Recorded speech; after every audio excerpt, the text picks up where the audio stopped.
Terra Nil is, well, they call themselves a reserve city builder, but mostly a puzzle game. Well, I guess you can call all city builders puzzle games in a way, but whatever. The goal of the game is to restore barren wastelands. The process of doing so is just really relaxing. It's a great game to just chill. While it does have a nice soundtrack that is pretty pleasant, it's something that isn't like I think you really like to listen to like experience a game. You can totally watch something on your phone or second screen or something, just like listening to music, pass the time. It's a really great time. There's also a nice feature of when you complete a level to appreciate you get a nice scenic view of the animals and such.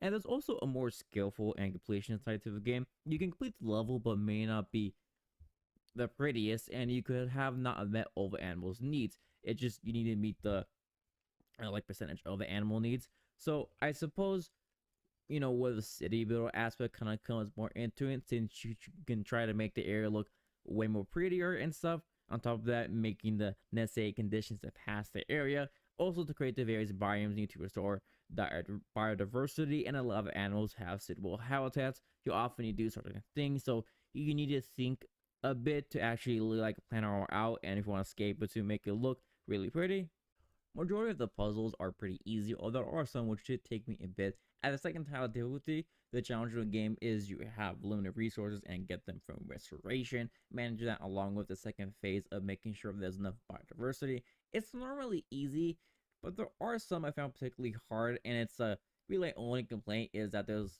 some difficulty spikes compared to some of the whatever. Fuck, I can't speak right.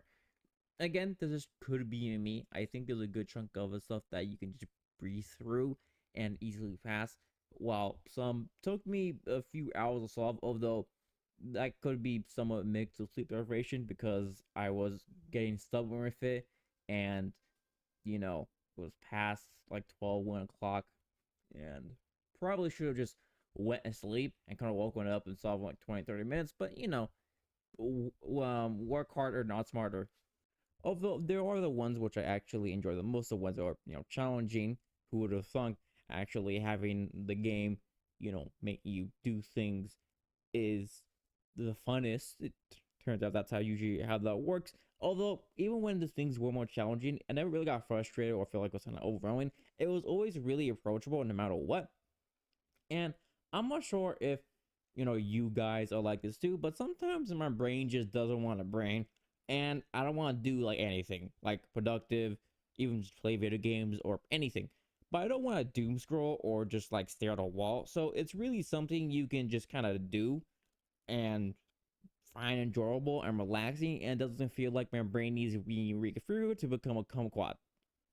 Anyway, that's pretty much the game. It's a pretty nice like just brain candy to chew on, and well, price is $25. It's pretty good. I got about 20 hours and could easily get more of the aforementioned completionist type stuff. If you need something that's very low stress, like isn't completely mindless, but is like sort of relaxing and still something you can do without really thinking too much or being stressful, I recommend Terra Nil. And hopefully this review was helpful and you enjoyed it. Bye now.